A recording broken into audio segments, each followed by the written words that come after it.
द्विघात समीकरणों की प्रकृति और द्विघात समीकरणों की प्रकृति से संबंधित सूत्र आपको कल लिखा दिए थे, जिसमें सबसे पहले मानक रूप ax² plus bx plus c equal 0 यानी द्विघात समीकरण इस रूप में होना चाहिए। और यदि इस रूप में नहीं है तो आप पक्षांतरण के द्वारा इस रूप में उसे पहले प्राप्त करें। तत्पश्चात अपन इसमें विभक्तिकार का मान इस सूत्र की सहायता से b² माइनस 4ac से ज्ञात करते हैं और विभक्तिकार को वैसे d के द्वारा भी व्यक्त करते हैं, d बराबर b² माइनस 4ac।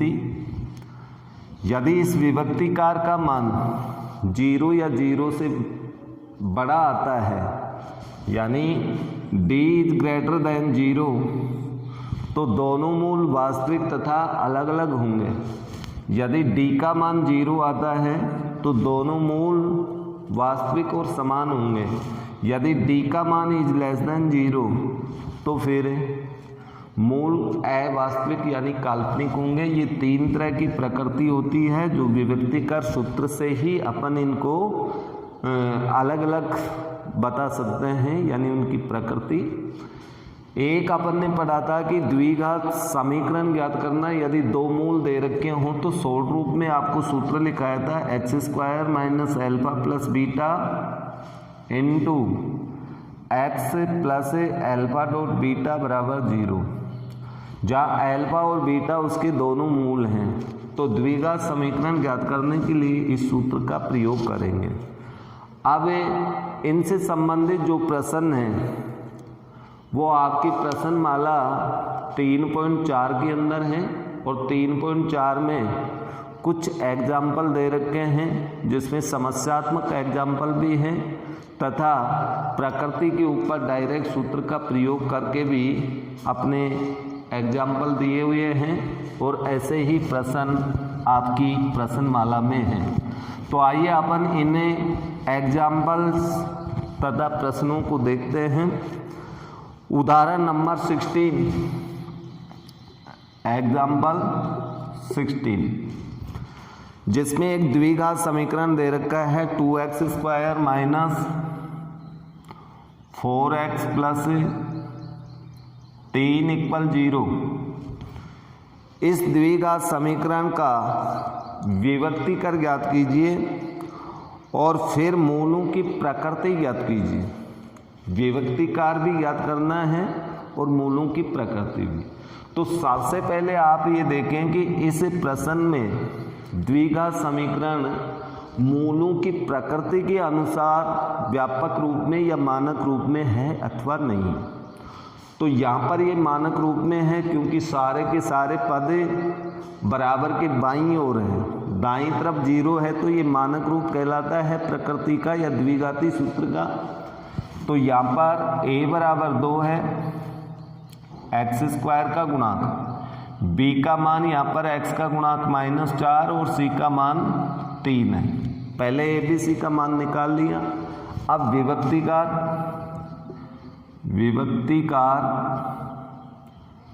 और विभक्तिकार का सूत्र होता है b² minus 4a into c। इसमें मान रख दो। मान रखेंगे तो b का मान -4 का वर्ग -4 इंटू a का मान 2 इंटू c का मान 3। -4 का वर्ग करेंगे, माइनस संख्या का वर्ग हमेशा प्लस में आता है, 4 का वर्ग 16। फिर -4 को 2 व 3 से गुणा करें, 4 को 2 से गुणा किया 8, 8 को 3 से गुणा किया तो 24। कुल मिलाकर के अपने पास माइनस का 8 प्राप्त होगा। इसलिए विभक्तिकार यानी d is less than 0, d का मान 0 से छोटा है तो फिर मूलों की प्रकृति, इसलिए द्विघात समीकरण के मूल अवास्तविक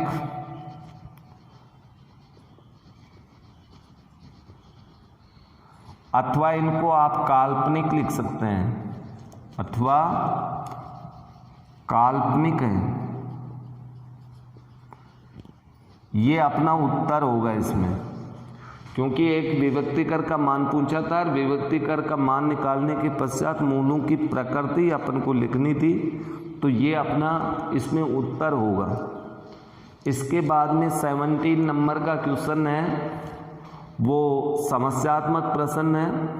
एग्जाम्पल नंबर 17, एक वृत्ताकार पार्क जिसका व्यास 13 सेंटीमीटर है, तो अपन ये एक व्यास बना लेते हैं इसका 13 सेंटीमीटर। इस पार्क के परिसीमा के एक बिंदु पर एक खंभा गाड़ना है, और वो खंभा इस प्रकार से गाड़ना है कि व्यास के दोनों अंत्य बिंदु ए और बी, ये अंत्य बिंदु कहलाते हैं, अंत्य बिंदु पर बने फाटक ए तथा बी से खंभे की दूरियों का अंतर 7 मीटर हो। क्या ऐसा करना संभव है? यदि हाँ, तो इन दोनों फाटकों से खंभे की दूरी ज्ञात कीजिए। तो अपन ये मान लेते हैं कि इसकी परिसीमा पर ये एक बिंदु P मान लिया जहाँ पर खंभा गाड़ना है। अब फाटक A से खंभे की दूरी, इसको हम x मीटर मान लेते हैं, और फाटक B से जो खंभे की दूरी होगी ये अधिक है, तो इसको मैं x + 7 मान लेता हूँ, क्योंकि दोनों के अंदर 7 का अंतर है। दोनों फाटकों से खंभे की दूरी का अंतर 7 है। इसको x माना तो इसको x + 7 मान लिया, या इसको x मानो तो इसको x - 7 मान लेना। छोटी बड़ी दूरी कर दी मैंने। तो आप यहाँ पर लिखेंगे, माना फाटक ए से खंभे की दूरी बराबर x मीटर, और ये व्यास आपको 13 मीटर दे रखा है, और फाटक B से खंभे की दूरी ये अपन मान लेते हैं x + 7 मीटर, क्योंकि दोनों के अंदर अंतर 7 का है, तो एक 7 मीटर ज़्यादा होगी, एक 7 मीटर छोटी होगी। या आप x और y भी मान सकते हो, तो फिर 2 समीकरण बनाने पड़ेंगे। y का मान आपको निकाल के दूसरे समीकरण में रखना पड़ेगा, बात वही होगी। अब अपन ये जानते हैं ये वृत्त का व्यास है, और व्यास के द्वारा परिधि पे जो कोण बनता है उसको अर्धवृत्त का कोण कहते हैं। व्यास के द्वारा परिधि पे ये कोण बन रहा है, अर्धवृत्त का कोण है। अर्धवृत्त का कोण समकोण होता है। तो आप यहाँ लिखेंगे, चूंकि अर्धवृत्त का कोण समकोण होता है,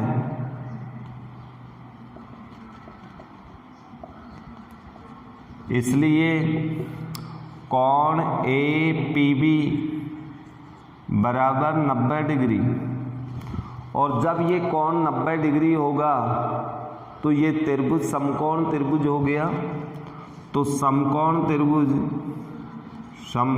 त्रिभुज APB में पाइथागोरस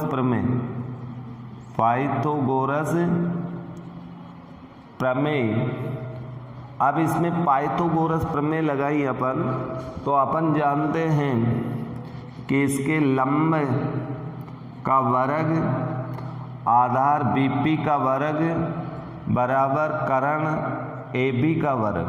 समकोण के सामने वाली भुजा कर्ण होती है, शेष दो भुजा उनमें से एक लंब एक आधार होगी। तो AP मीन्स x का वर्ग, BP मीन्स x प्लस 7 का वर्ग बराबर AB मीन्स 13 का वर्ग। वर्ग खोलने पर एक्स स्क्वायर प्लस इसका वर्ग खोलेंगे तो ये 3 पद आएंगे आपके पास 14x प्लस 49 बराबर 169। भाई इसका वर्ग खोलेंगे तो ये 3 पद आएंगे। एक्स स्क्वायर के 2 पद हो गए, x का एक ही पद है 14x प्लस 49 माइनस 169 बराबर 0, या 2x स्क्वायर प्लस 14x। यहाँ पर आप इसको घटाएंगे तो शेष माइनस में कितना बचा 120 बराबर 0। इन सब में से 2 कॉमन आ रहा है, x square plus 7x minus 60 बराबर 0। ये 2 0 से निरस्त हो जाएगा। जब इसको पक्षांतरण करेंगे तो 0 में भाग लगेगा तो 0 ही आएगा, अर्थात 2 से ये 0 से 2 निरस्त हो गया। तो अपना द्विघात समीकरण ये प्राप्त हुआ x square plus 7x minus 60 बराबर 0। अब द्विघात समीकरण आने के बाद में अपन जानते हैं कि अधिकांश 99% गुणनखंड विधि का ही प्रयोग करते हैं, इसलिए गुणनखंड विधि के द्वारा x के 2 मान ज्ञात कर लेते हैं। तो यहाँ पर 7 के ऐसे टुकड़े करो कि गुणा करें तो 60 आए, जोड़ने अथवा घटाने पर 7 ही प्राप्त हो। तो इसके ऐसे टुकड़े अपन को करने हैं। तो ऐसे टुकड़े अपने पास क्या हो सकते हैं, आप सोचें और टुकड़े करें। 12 पंजे 60, अरे भाई 12 को 5 से गुणा करेंगे 60 आएगा, 12 में से 5 घटा देंगे तो 7 बचेगा। तो ये इसके टुकड़े हो गए। 12 प्लस का माइनस 5, x माइनस 60 बराबर 0। कोष्टक खोलेंगे तो अपने पास 12x माइनस 5x माइनस 60 बराबर 0। पहले 2 में से कॉमन x प्लस 12, आगे चिन्ह माइनस है 5 कॉमन। जब माइनस चिन्ह कॉमन लेंगे तो अगला चिन्ह बदलेगा, प्लस 5 का भाग 60 में 12 बार। तो ये कोष्टक वाली संख्या सेम हो गई, तो एक गुणनखंड कोष्टक वाला, दूसरा गुणनखंड जो आपने सार्व लिया वो होगा। इसका अर्थ ये हुआ कि x प्लस 12 बराबर 0, या फिर दूसरा गुणनखंड x माइनस 5 बराबर 0। इसको हल करते हैं तो x बराबर माइनस 12 और इसको हल करते हैं तो x बराबर 5।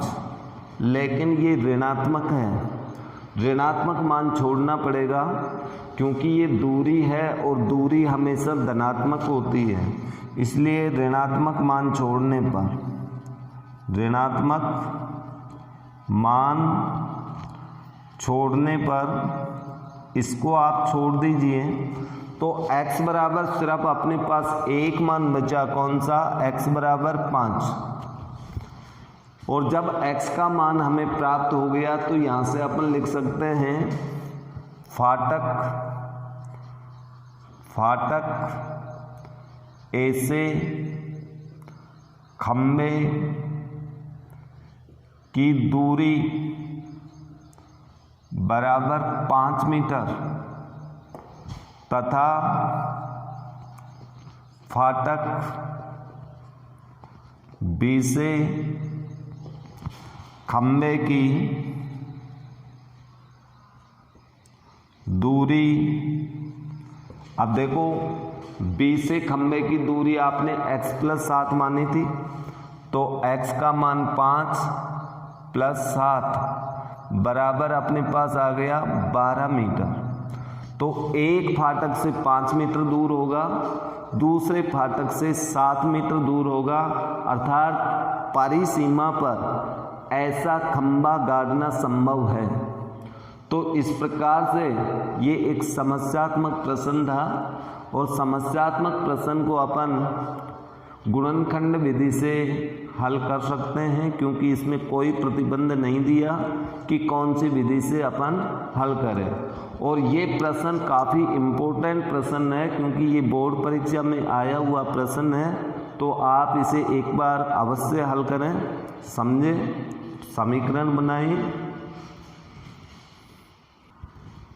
एग्जाम्पल नंबर 18, दिए गए द्विघात समीकरण का विभक्तिकार ज्ञात कीजिए तथा इससे मूलों की प्रकृति भी ज्ञात कीजिए। यदि वास्तविक हो, अस्तित्व हो, तो फिर उन्हें ज्ञात कीजिए। यदि वास्तविक मूल आएंगे तो ज्ञात करेंगे, अवास्तविक आएगा तो ज्ञात नहीं करना। तो सबसे पहले अपन देखें ये मानक रूप में है। मानक रूप में है तो a बराबर 3, b का मान यहाँ पर -2 है, c का मान 1/3। तो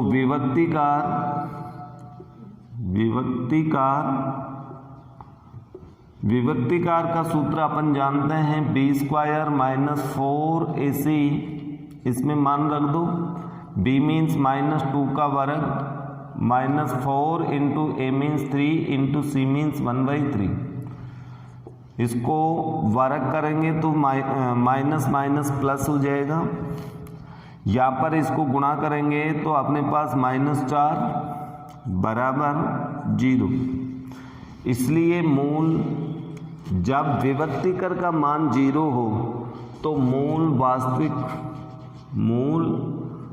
वास्तविक व समान होंगे,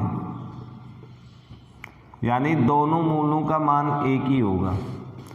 अब मूल ज्ञात करें तो विभक्तिकर सूत्र से ही, यानी द्विघाती सूत्र की सहायता से अपन ज्ञात कर देते हैं।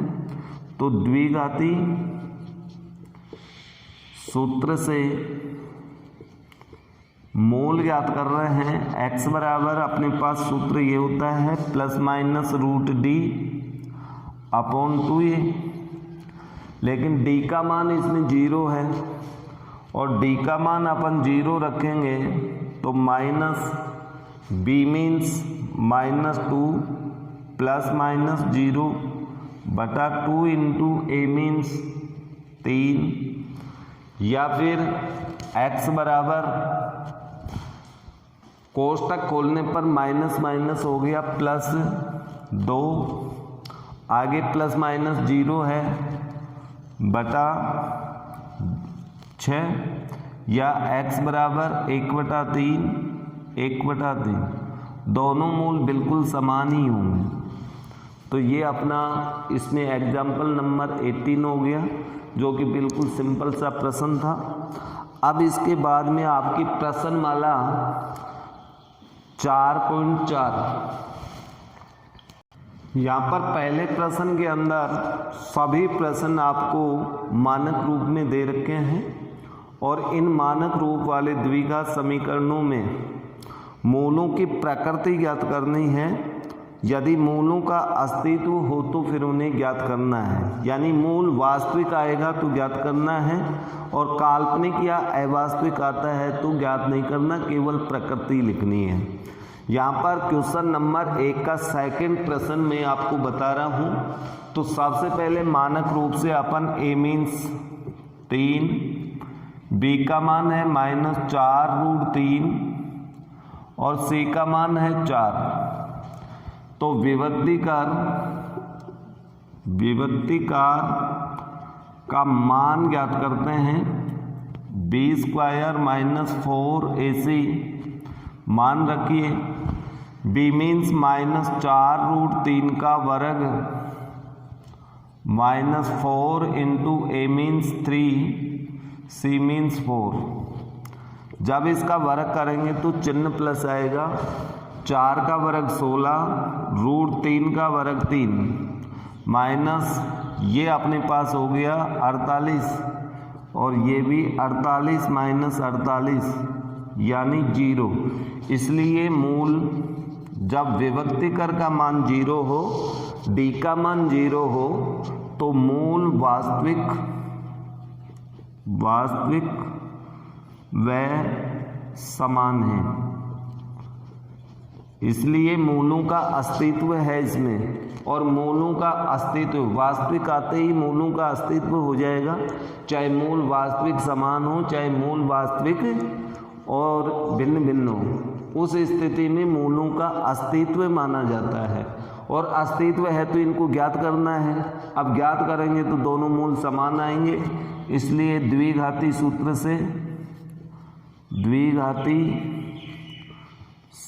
से x बराबर अपन d के रूप में ही सूत्र लगा देते हैं, प्लस माइनस रूट d बटा 2a। इसमें मान रखें तो माइनस b का मान माइनस 4 रूट 3 है, तो कोष्टक में लिखना पड़ेगा, प्लस माइनस d का मान 0 है, 2 इंटू a का मान 3। अब इसको हल करते हैं अपन, तो x बराबर कोष्टक खोलने पर चिन्ह प्लस हो गया बटा 6, जो करता है उसे काट देते हैं।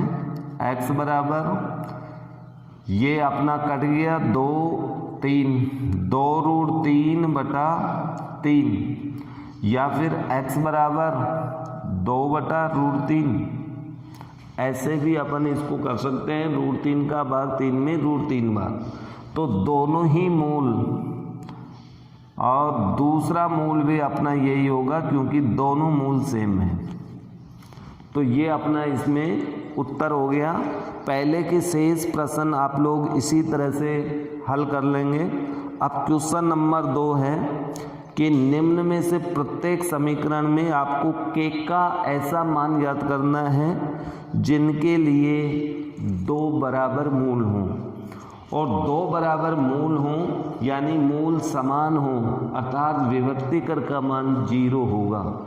तो आप विभक्तिकर का मान बराबर 0 सूत्र लगाकर आप इन प्रश्नों को हल करेंगे। क्वेश्चन नंबर 2, यहाँ पर प्रश्न में ये दिया हुआ है कि मूल बराबर हैं तो k का मान ज्ञात करें। आप सबसे पहले तो आप कोष्टक खोलें, इसमें सेकंड में पहला आप कर लेंगे, उसमें ABC का मान सही निकालना। यहाँ पर इसका कोष्टक खोलें तो kx स्क्वायर, kx को 2 से गुणा करेंगे तो माइनस 2kx प्लस 6 बराबर 0। ये आपका द्विघात समीकरण है जिसके अंदर a का मान x स्क्वायर का गुणा k है, b मीन्स x का गुणांक देख लें चिन्ह सहित माइनस 2k है, और c का मान 6 है।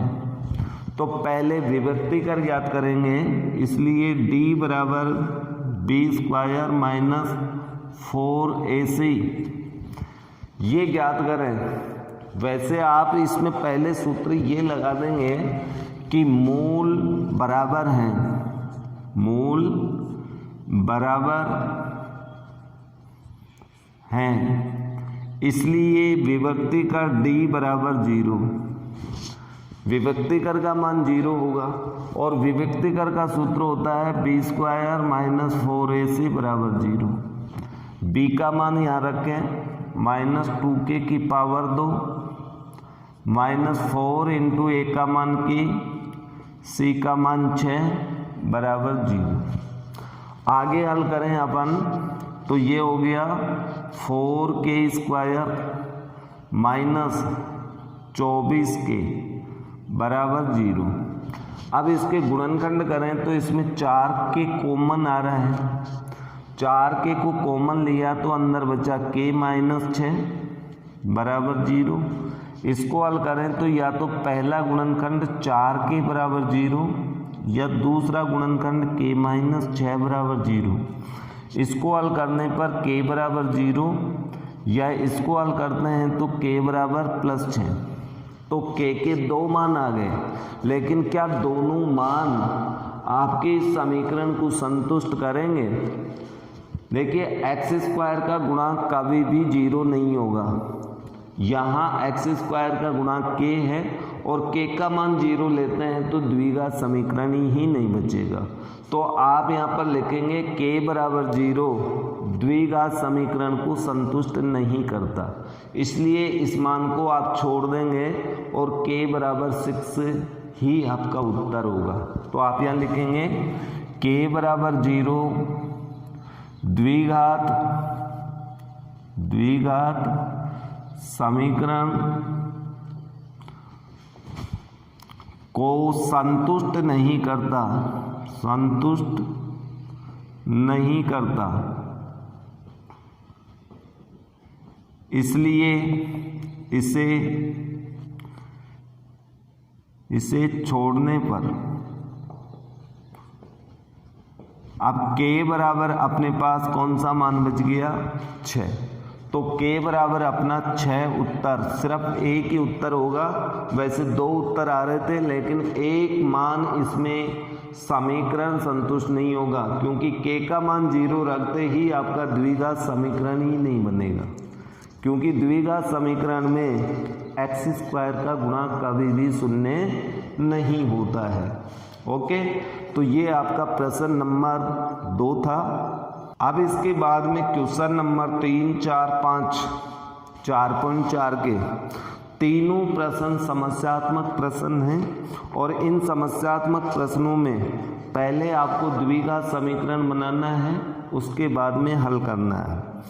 क्वेश्चन नंबर 3 है, क्या एक ऐसी बाग आम की बगिया बनाना संभव है जिसमें उसकी लंबाई चौड़ाई की दुगनी हो?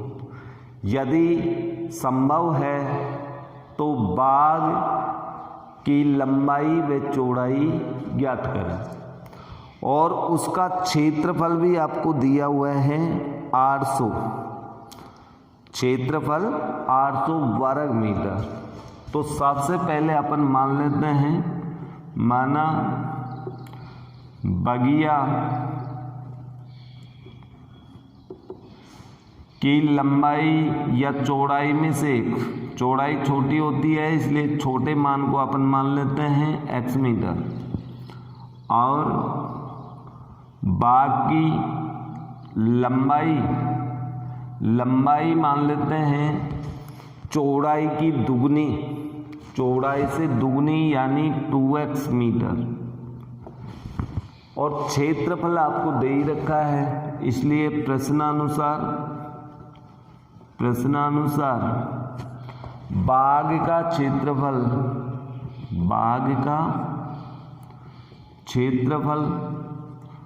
बराबर 800 वर्ग मीटर। अर्थात बाग हमने लंबाई चौड़ाई 2 राशि मानी तो आयताकार हो गया, तो आप इसमें मान रखेंगे लंबाई गुणा चौड़ाई बराबर 800।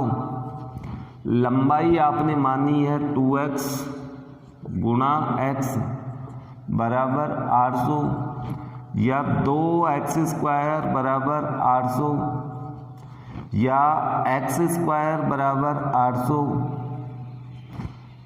बटा 2 या x स्क्वायर बराबर 400। तो x बराबर दोनों पक्षों का वर्गमूल ज्ञात करें, 400 का वर्गमूल, तो x बराबर अपने पास आ गया 20, इसलिए बाग की चौड़ाई 20 मीटर और लंबाई, इसलिए बाग की चौड़ाई बराबर 20 मीटर तथा बाग की लंबाई 2 गुणा 20, क्योंकि 2x मानी है तो 2 गुणा x का मान 20 है, तो ये होगी 40 मीटर। बाग की लंबाई 40 मीटर होगी और चौड़ाई 20 मीटर होगी। यहाँ पर अपने पास एक विधि को काम में लिया है, कौन सी? वर्गमूल। जब दोनों पक्षों का वर्गमूल ले लेते हैं तो वो वर्गमूल विधि कहलाती है द्विघात समीकरण हल करने की। ओके, तो ये आपका तीसरा एक समस्यात्मक प्रश्न हल हो गया। इसके बाद में प्रश्न संख्या 4, क्वेश्चन संख्या 4 है, क्या निम्न स्थिति संभव है?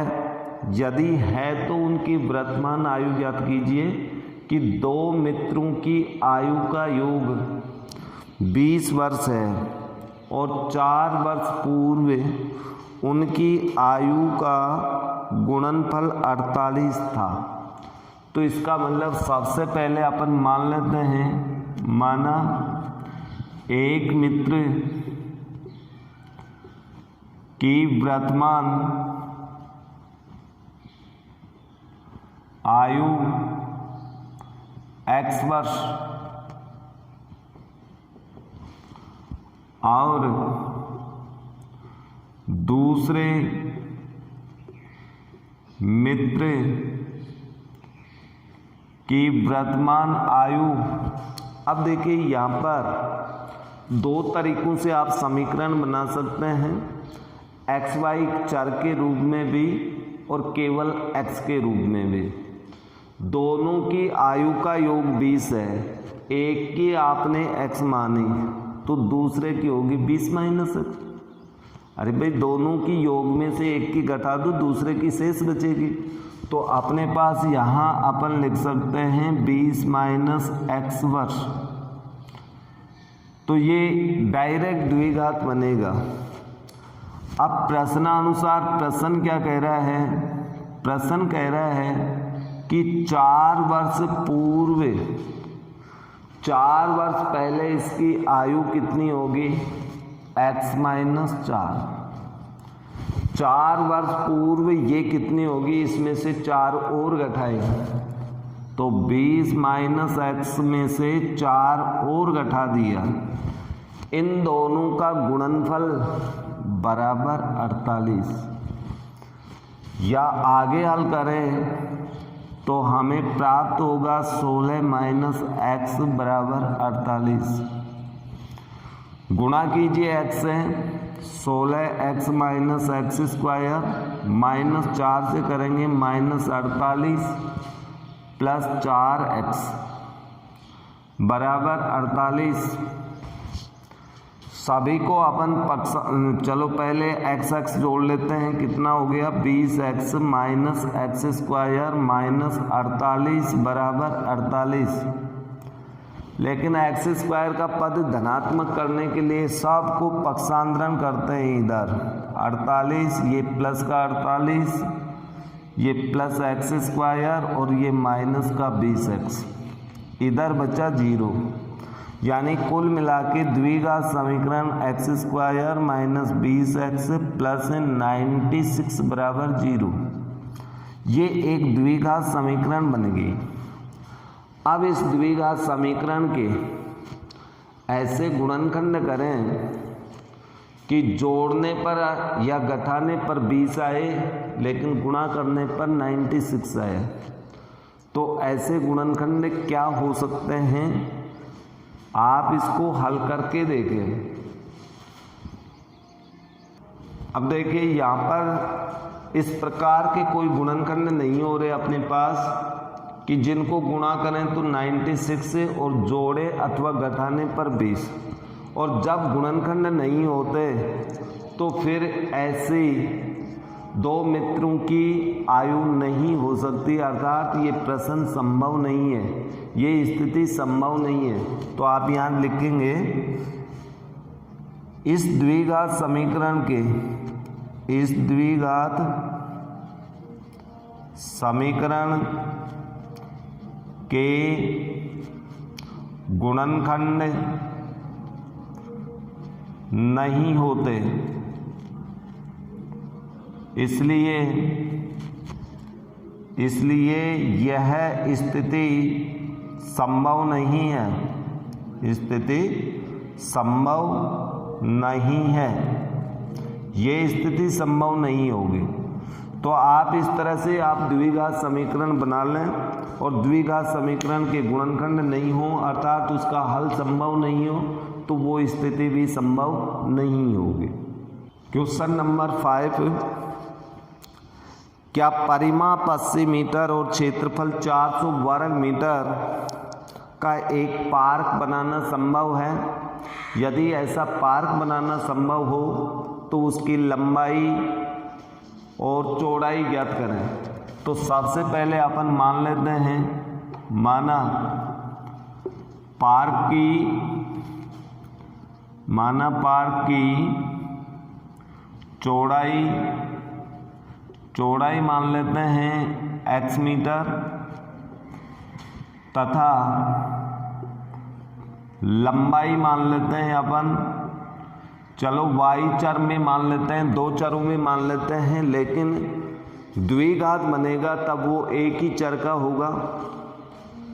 लेकिन प्रश्नानुसार इसका परिमाप दिया है 80 मीटर, तो परिमाप बराबर 80, लेकिन परिमाप का सूत्र अपन जानते हैं 2 इंटू लंबाई प्लस चौड़ाई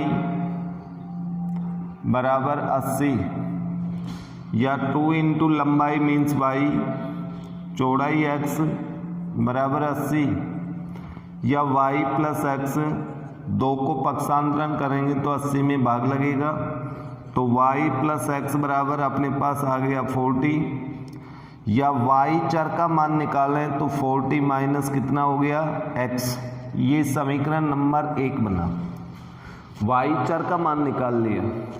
अब इसके बाद में क्षेत्रफल आपको दे रखा है, क्षेत्रफल बराबर 400 वर्ग मीटर, तो अपन पहले आयताकार मान रखे हैं, लंबाई चौड़ाई अलग अलग है, तो आयत वाला सूत्र लगाएं, लंबाई गुना चौड़ाई बराबर 400, तो लंबाई मीन्स y गुना x बराबर 400। मान रखें y का समीकरण 1 से, या चलो समीकरण नंबर 2, तो समीकरण 1 से y का मान 2 में रखने पर या प्रतिस्थापित करने पर, तो यहाँ पर मान रखेंगे y का, तो 40 माइनस x गुणा x बराबर 400, या कोष्टक खोलने पर 40 माइनस एक्स स्क्वायर बराबर 400, यानी कोष्टक खोलेंगे x 40 से भी गुणा होगा, x से भी गुणा होगा, तो 40x माइनस एक्स स्क्वायर बराबर 400।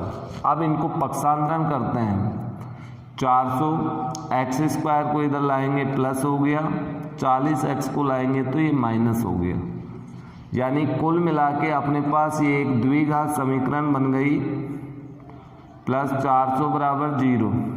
अब इस द्विघात समीकरण के आप गुणनखंड करके और मान ज्ञात कर लें, एक्स स्क्वायर माइनस 40 के ऐसे टुकड़े कीजिए कि गुणा करें तो 400 आए और जोड़े अथवा घटाएं तो अपने पास 40 आए, तो यहाँ पर इसके टुकड़े हो जाएंगे 20 प्लस 20 x प्लस 400। देखिए 20 और 20 को जोड़ेंगे 40 आएगा, 20 को 20 से मल्टीप्लाई करेंगे तो 400 आपको प्राप्त होगा। तो एक्स स्क्वायर माइनस कोष्टक खोलने पर माइनस 20x प्लस 400 बराबर 0। पहले दो पदों में कॉमन लेने पर x माइनस 20, अगले दो पदों में जब कॉमन लोगे उससे पहले माइनस चिन्ह आ रहा है तो माइनस 20 कॉमन आ गया, यहाँ पर x शेष बचा, अगला चिन्ह बदलेगा, 20 का भाग 400 में देंगे तो 20 बार गया इक्वल 0। एक गुणनखंड x माइनस 20, दूसरा गुणनखंड भी x माइनस 20 बराबर 0।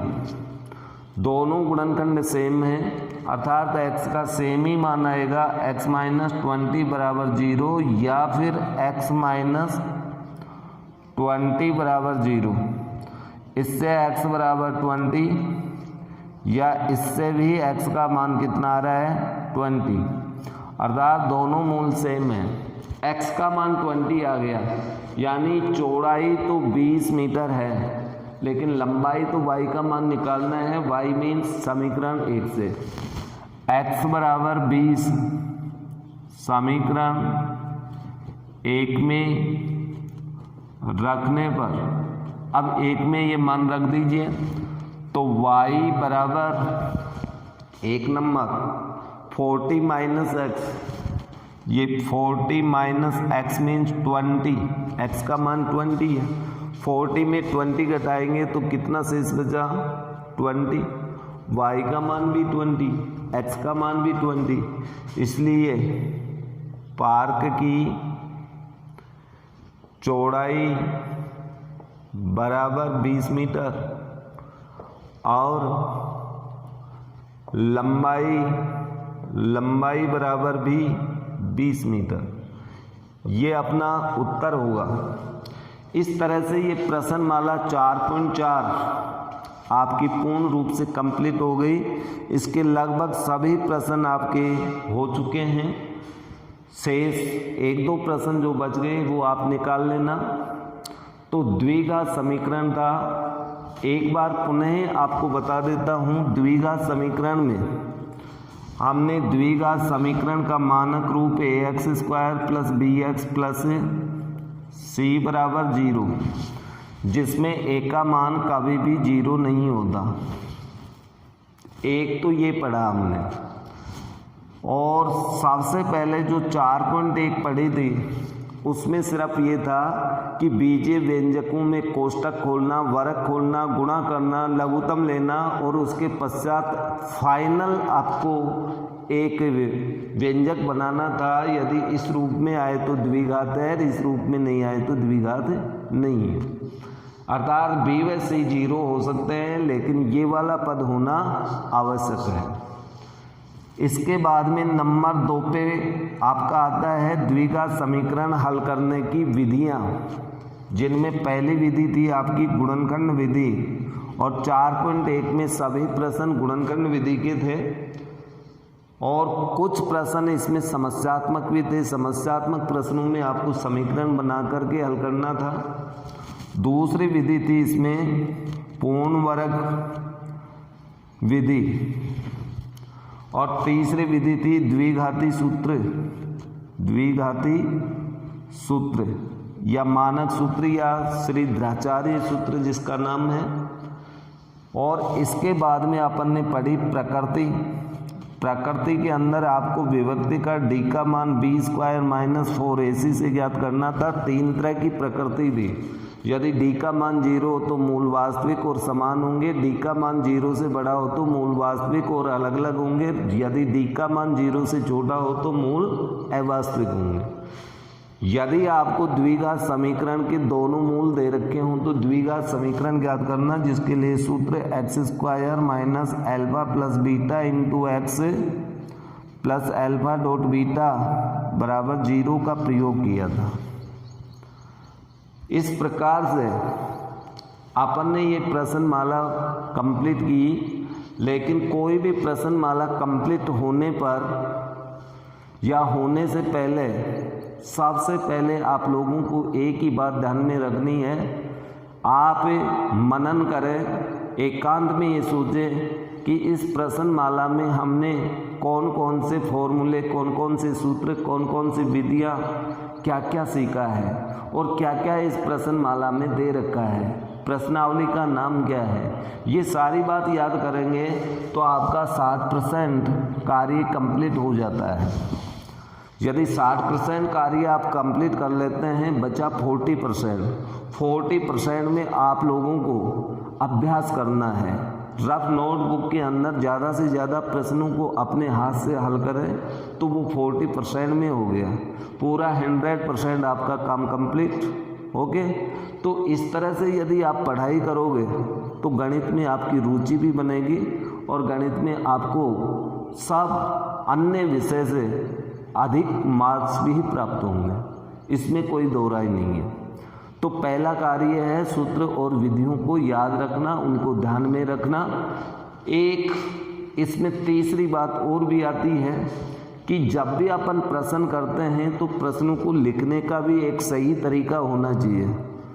कई बार छोटी मोटी गलतियों के ऊपर आप ध्यान नहीं देते, जैसे चिन्हों के ऊपर। चिन्ह और कोष्टक पे ध्यान नहीं दोगे तो गणित में सारा काम खराब हो गया।